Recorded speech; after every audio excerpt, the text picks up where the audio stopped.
Assalamualaikum warahmatullahi wabarakatuh. Kami dari kelompok 5 kelas BWIA Fikia akan mempresentasikan mengenai ajaran Islam dalam upaya kuratif. Untuk anggota kelompok kami yaitu ada Aska Ulia Firdausat dengan NIM 194231008 dan ada Lufsi Novianti dengan NIM 194231010. Lalu ada Aulia Mufida 194231013. Selanjutnya ada Adam Rizky Arazi dengan NIM 194231029 dan Mainita Wulan 194231034. Latar belakang. Kesehatan merupakan aspek penting dalam Islam. Dengan adanya berbagai tuntunan dalam Al-Quran dan Al-Hadis terkait dengan upaya kuratif atau pengobatan. Nabi Muhammad SAW juga telah memberikan pedoman pengobatan yang biasa disebut dengan Tibun Nabawi. Maka ini bertujuan untuk mengeksplorasi berbagai aspek ajaran Islam mengenai praktik kuratif dan bagaimana pengaplikasiannya. Selanjutnya, kami mengambil beberapa rumusan masalah. Yang pertama, bagaimana konsep upaya kuratif dalam Islam dan perkembangannya dalam sejarah peradaban Islam. Lalu yang kedua, sejauh mana ilmu kedokteran modern dapat diintegrasikan dalam agama Islam. Yang ketiga, bagaimana pandangan Islam dan prinsip penerapannya tentang pengobatan herbal. Lalu yang keempat, apa itu pengobatan Tibun Nabawi. Dan yang kelima, apa saja contoh aplikatif pengobatan dalam Islam. Lalu dari beberapa masalah tersebut, kami mendapat beberapa tujuan. Yang pertama, mengetahui konsep upaya kuratif dalam Islam dan bagaimana konsep perkembangannya dalam sejarah peradaban Islam. Dan yang kedua, mengetahui sejauh mana integrasi ilmu kedokteran modern dengan ajaran agama Islam dapat dilakukan. Yang ketiga, mengetahui pandangan Islam mengenai pengobatan herbal. Dan yang keempat, mendefinisikan konsep Tibun Nabawi atau pengobatan Nabi dalam Islam. Dan yang terakhir, mengetahui contoh-contoh aplikatif pengobatan dalam Islam. Selanjutnya adalah tinjauan pustaka. Yang pertama, pengertian dari pengobatan kuratif. Dalam dunia kedokteran, istilah kuratif berasal dari kata lain kurer yang berarti merawat atau menyembuhkan.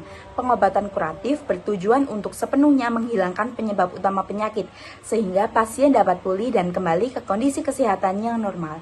Kuratif berbeda dari perawatan paliatif yang lebih fokus pada pengelolaan gejala dan peningkatan kualitas hidup pasien tanpa menargetkan penyembuhan penyakit itu sendiri.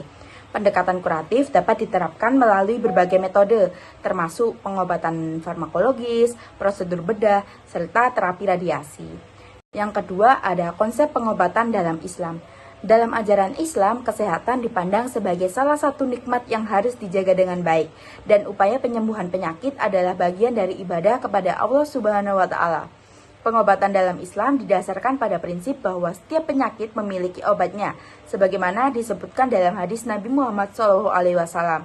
Allah tidak menurunkan penyakit kecuali Dia juga menurunkan obatnya. Dalam ajaran Islam, keyakinan bahwa Allah adalah penyembuh utama menjadi landasan utama dalam setiap upaya pengobatan.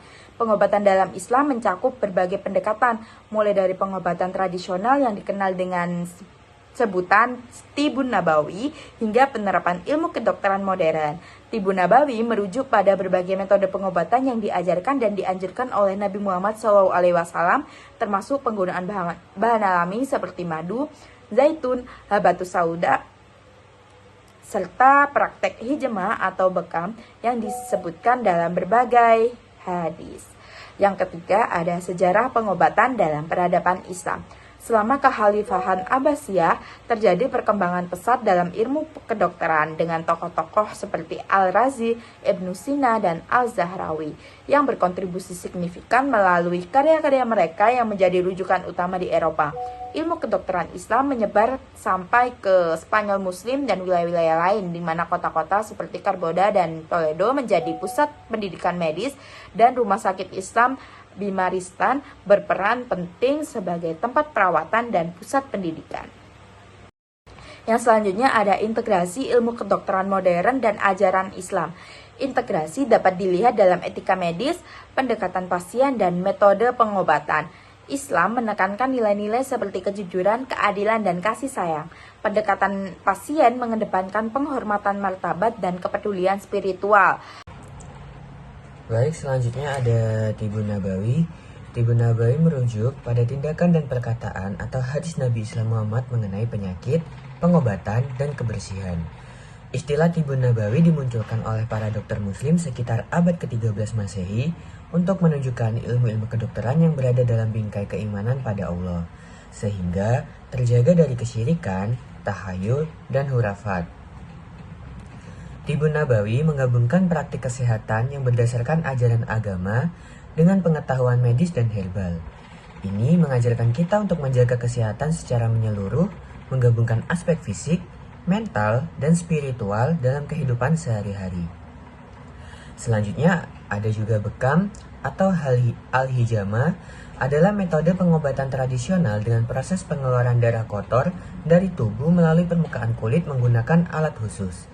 Praktik bekam telah dilakukan sejak zaman Nabi Muhammad SAW dan direkomendasikan sebagai salah satu metode pengobatan dalam hadis.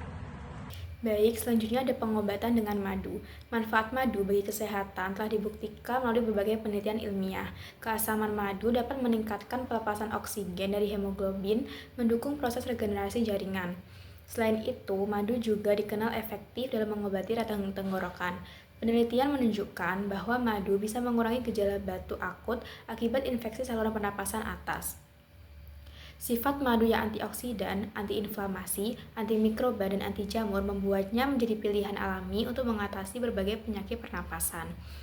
Madu lebah memiliki kedudukan yang istimewa dalam Al-Quran, terutama dalam surat An-Nahl ayat 68-69. Ayat-ayat ini menggambarkan keajaiban dan anugerah yang diberikan oleh Allah melalui lebah. Berikut surat An-Nahl ayat 68-69 yang berbunyi, A'udzu billahi minasyaitonir rajim. Bismillahirrahmanirrahim. Auha rabbuka ilan nahli anittakhidhi minal jibali buyutan wa minasyajari wa mimma ya'rishun. Tsumma kuli min kulli thamarati fasluki subular rabbiki dzulula. Yakhruju min butuniha syarabun mukhtalifun alwanuhu fihi shifaa'un linnas. Inna fi dzalika laayatan liqaumin yatafakkarun. Artinya, Tuhanmu mengilhamkan kepada lebah, buatlah sarang-sarang di pegunungan, pepohonan, dan bangunan yang dibuat oleh manusia. Kemudian makanlah, wahai lebah, dari segala macam buah-buahan, lalu tempuhlah jalan-jalan Tuhanmu yang telah dimudahkan bagimu. Dari perutnya itu keluar minuman atau madu yang beraneka warnanya. Di dalamnya terdapat obat bagi manusia. Sesungguhnya, pada yang demikian itu benar-benar terdapat tanda atau kebesaran Allah bagi kaum yang berfikir. Kemudian selanjutnya ada pengobatan dengan herbal. Pengobatan yang terkenal dalam dunia Islam selama ini dikenal dengan At-Thahibun An-Nabawi atau pengobatan dengan cara Rasulullah. Thahibun Nabawi meliputi banyak hal, di antaranya adalah susu, madu, jintan hitam, cuka buah, air zam-zam, kurma, dan berbagai jenis makanan dan minuman yang menyehatkan lainnya. Sebagaimana Rasulullah SAW sering membicarakan tentang kesehatan dalam berbagai hadis. Berikut beberapa pengobatan herbal yang dilakukan oleh Rasulullah yang diakui secara medis. Yang pertama ada Quds al-Hindi atau minyak atsiri. Memiliki sifat antiseptik, antibakteri, anti jamur, antivirus, antiinflamasi, antioksidan, imunostimulan, dan analgesik yang mencegah terjadinya peradangan. Kemudian yang kedua ada habatus sauda atau jintan hitam. Dapat menyembuhkan atau meredakan perut kembung, nyeri dada, batuk, sesak nafas, mual, edema, asites, sakit kuning, dan penyakit limfa. Kemudian yang ketiga ada kurma ajwa, membantu proses persalinan, mencegah perdarahan rahim, menetralisir asam, mengatasi sembelit, sebagai antioksidan, sebagai antidiabetes, mencegah anemia, menurunkan kadar kolesterol, dan menurunkan kadar laudensi lipoprotein darah. Kemudian doa dan zikir untuk penyembuhan. Doa dan zikir adalah bagian integral dari pengobatan dalam Islam, di mana seorang muslim memohon kepada Allah untuk kesembuhan dan perlindungan dari berbagai penyakit atau kesulitan. Kedua metode ini bukan hanya untuk pengobatan fisik, tetapi juga untuk ketenangan jiwa dan kesehatan spiritual. Doa merupakan bentuk permohonan langsung pada Allah, meminta kesembuhan, perlindungan, dan kekuatan. Beberapa doa yang sering digunakan untuk penyembuhan antara lain ada doa Nabi Ayub, doa ruqyah dari Nabi Muhammad, dan doa menghindari penyakit. Kemudian ada zikir untuk menghindari penyakit, ada istighfar, la ilaha illallah atau tahmid, kemudian ada hasbunallah wa ni'mal wakil, subhanallah, alhamdulillah, Allahu akbar, dan ayat kursi. Kemudian selanjutnya ada puasa dan manfaat terapeutik. Puasa merupakan rangkaian aktivitas yang istimewa. Puasa juga merupakan awal untuk memperbarui jiwa kita yang telah terjangkit penyakit, baik fisik maupun mental. Dengan kata lain, puasa bisa menghadirkan kesehatan yang paripurna bagi fisik dan mental, tanpa melalui terapi, obat-obatan, dan proses medis lainnya. Kemudian ada hikmah puasa bagi kesehatan fisik. Menurut Dr. Muhammad Al-Jauhari, seorang guru besar dari Universitas Kedokteran di Kairo, mengatakan bahwa puasa dapat menguatkan pertahanan kulit, sehingga dapat mencegah penyakit kulit yang disebabkan oleh kuman-kuman besar yang masuk dalam tubuh manusia. Puasa juga bisa menghindarkan kita dari potensi terkena serangan jantung, karena puasa akan mematahkan terjadinya peningkatan kadar hormon katekolamin dalam darah karena kemampuan mengendalikan diri saat berpuasa. Kemudian selanjutnya ada hikmah puasa bagi kesehatan psikis atau kejiwaan.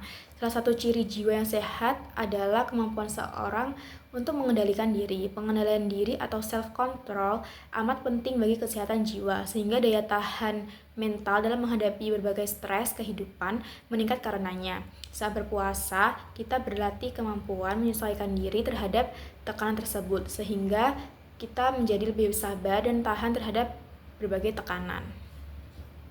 Baik, yang selanjutnya yaitu kesimpulan.